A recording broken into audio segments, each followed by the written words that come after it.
Good morning. Welcome to the Aggieland Backyard Church. My name is Marcus Roberts. I'm on the back porch. It's time to read the Word. Today is Mark chapter 14.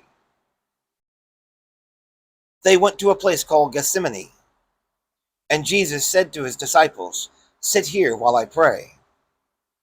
He took Peter, James, and John along with him, and he began to be deeply distressed and troubled.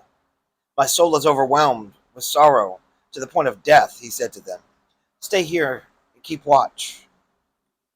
Going a little further, he fell to the ground, prayed that if possible, the hour might pass from him.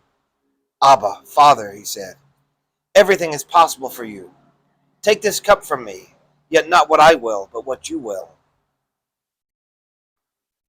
Then he returned to his disciples and found them sleeping. "Simon," he said to Peter, "are you asleep? Couldn't you keep watch for 1 hour? Watch and pray, so that you will not fall into temptation. The spirit is willing, but the flesh is weak." Once more he went away and prayed the same thing. When he came back, he again found them sleeping, because their eyes were heavy. They did not know what to say to him. Returning a third time, he said to them, "Are you still sleeping and resting? Enough, the hour has come. Look, the Son of Man is delivered into the hands of sinners. Rise, let us go. Here comes my betrayer." Just as he was speaking, Judas, one of the 12, appeared. With him was a crowd armed with swords and clubs, sent from the chief priests, the teachers of the law, and the elders. Now the betrayer had arranged a signal with them. "The one I kiss is the man. Arrest him and lead him away under guard." Going at once to Jesus, Judas said, "Rabbi," and kissed him. The men seized Jesus and arrested him. Then one of those standing near drew his sword and struck a servant of the high priest, cutting off his ear. "Am I leading a rebellion," Jesus said, "that you have come out with swords and clubs to capture me? Every day I was with you, teaching in the temple courts, and you did not arrest me. But the scriptures must be fulfilled." Then everyone deserted him and fled. A young man wearing nothing but a linen garment was following Jesus. When they seized him, he fled naked, leaving his garment behind. They took Jesus to the high priest, and all the chief priests, the elders, and the teachers of the law came together. Peter followed him at a distance, right into the courtyard of the high priest. There he sat with the guards and warmed himself at the fire. The chief priests and the whole Sanhedrin were looking for evidence against Jesus, so that they could put him to death. But they did not find any.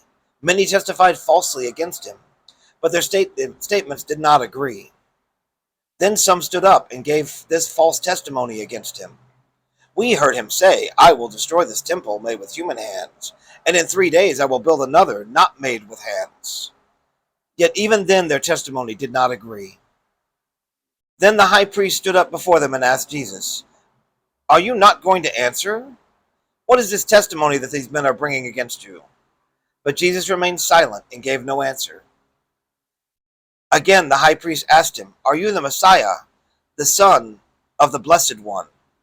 "I am," said Jesus, "and you will see the Son of Man sitting at the right hand of the Mighty One and coming on the clouds of heaven." The high priest tore his clothes. "Why do we need any more witnesses?" he asked. "You've heard the blasphemy. What do you think? They all condemned him as worthy of death. Then some began to spit at him. They blindfolded him, struck him with their fists, and said, "Prophesy." And the guards took him and beat him.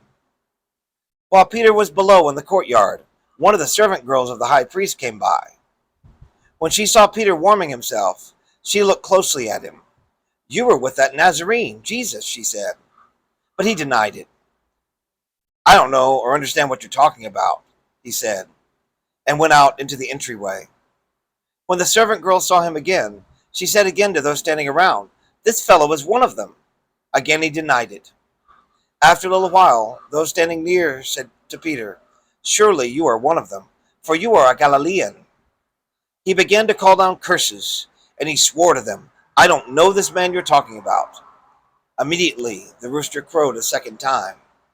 Then Peter remembered the word Jesus had spoken to him, "Before the rooster crows twice, you will disown me 3 times." and he broke down and wept. This is the word of the Lord. Have a great day.